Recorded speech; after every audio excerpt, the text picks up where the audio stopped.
my boss called me out of the blue one day from one of my previous jobs and said that, they're opening up a company in the US, or they had already opened up a division in the US, and do I want to go work for them? And it was pretty much a no-brainer. It didn't take a long time to think about it.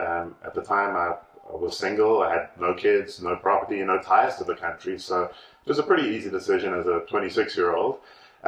So I started the process of applying for a visa. My company sponsored me as a company transfer visa, which went through pretty quickly. It only took about 3 months from having my interviews at the embassy to providing all of my documentation to the point where my visa was approved and I could buy a ticket. So I flew over to the US. At the time when they offered me the job, they said that I could either move to New York or to Orlando. There was only 2 other people in the US at the time, and the catch was that I would be given the same salary. So I chose Central Florida purely because I would be able to afford to live here. And I've been here for 12 years since. I think one of the big things that hit me when I moved here was that it was an easy decision to make, but I hadn't thought about all the repercussions, even though at the time I hadn't necessarily thought that I was moving to the US for the rest of my life. But I quickly realized that it's a new country, and I left my parents and my brother behind. I had no friends here. So there was a tough transition of making new friends, meeting people, which I hadn't expected, I hadn't fully thought about. But in a pretty short time, I met my wife, and since then we've built a family, built up our lives together in the past 10 years or so. We've been married for 10 years now. Mm-hmm. Yeah. And I met Alex. So you decided to come to Central Florida, and at that point we'd been talking for a few months, and I'm the one that actually picked him up at the airport, and we've been together ever since. But those first few years really were difficult because Alex works from home, and so I became his entire support system here in America. And I think when I look back on my move here, it was relatively simple. The visa was pretty easy to get. We went through the right channels. The process itself was easy. And I can only think about the struggles that people go through who try to come to the country when they don't have that kind of opportunity. So Right. add in all that I've experienced and my family has now experienced, and to add on top of it the struggles of coming into the country just to find that dream and that hope and that vision to make their lives better. You can only imagine how much they're leaving behind and how much of a struggle it is to come here when they sacrifice never being able to go back to their home country and bringing their children over the border with them. It seems to me like people moving here are not just moving here because they think one day, let's just pack up our bags and try something different. It's a very conscious decision to move to an entirely new country, first of all, but to take the risks that they're taking and to leave their families behind, sometimes move just with the clothes on their back, and then to be met with the idea that you're not welcome here, even though you're in a lot of cases, you're bringing something to the country. I find, obviously disheartening. There's a lot of words for it, but it's upsetting.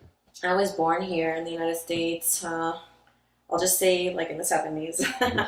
And my family's been here since 1972, and we're Colombian on both my mother's side and on my father's side. And so I'm first generation American. I love my country. But I've always felt an element of not 100% always belonging, because when people would meet me, they would always ask me where I'm from, and if I would tell them I was born in New York, they'd be like, no. But where are you really from? Like, what's, your last name is this, so what country are you from? So I had, literally this happened just today. I went to the dollar store with my daughters, and we were waiting in line when there was a Hispanic woman in line, on the other line over, and she had her sister join her who hadn't been in line the whole time. So her sister joins her and is effectively cutting in line. But there was a man, a white American male, about in his 50s with a bandana on, a few people behind. And when he saw this happen, he immediately said, "This is America. You can't do this. This is America." And he kind of started a situation which I started getting really nervous about, because in this day and age, things are happening with mass shooters. We're hyper aware, we're hyper vigilant. And I remember waiting in line and thinking and looking at my kids, thinking to myself that thank God that they present as white because of my husband's genetics. Even though he's the immigrant, I can't believe that I actually thought, like, okay, it's a good thing that my kids look blonde and blue-eyed and because maybe if anything happens here, they'll be safe. And you feel ashamed of that because you don't want to feel like your bloodline is less than or not as good as your husband's bloodline. This is ridiculous. America should be modern. We're a country made of immigrants. We should all see each other equally. Acknowledge our colors. Sure, we're all different colors, and we acknowledge that, and we acknowledge the cultures, but nobody's better than or less than. And so it's just so ironic that my family's been here since the 70s, and I feel like my kids have a better chance at getting ahead because of how they look. Yeah. My hopes for immigration in the future, and really just looking at people from all, it's a cliche to say all colors, but all ethnicities and all cultures, is really just looking at it in the American way that we've been taught is the American way, which is acceptance and embracing other cultures, rather than looking at it as a how I feel it's looked at today by a lot of people, as an invasion.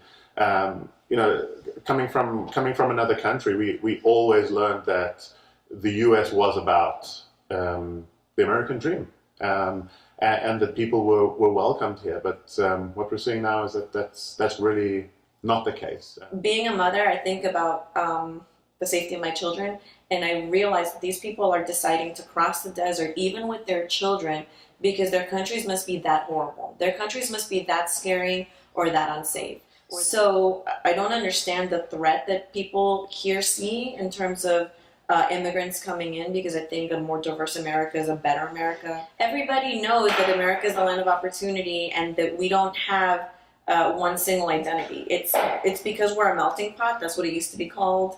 Hopefully maybe it's still called something similar. I don't know, but because of that, sorry, go ahead.